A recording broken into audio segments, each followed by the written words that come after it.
Hindi na lang banta sa terorismo ang pinaghahandaan ng AFP sa kanilang malakihang formation exercises.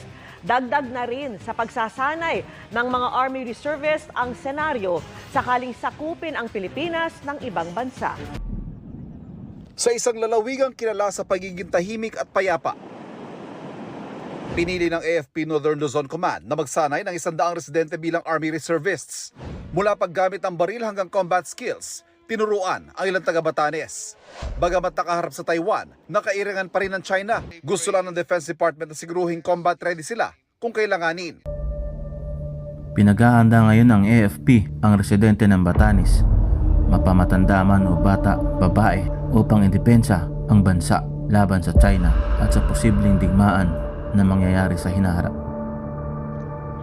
Dahil ang Batanes ang pinakamalapit sa bansang Taiwan, kung saan ang Taiwan at ang China ay mayroon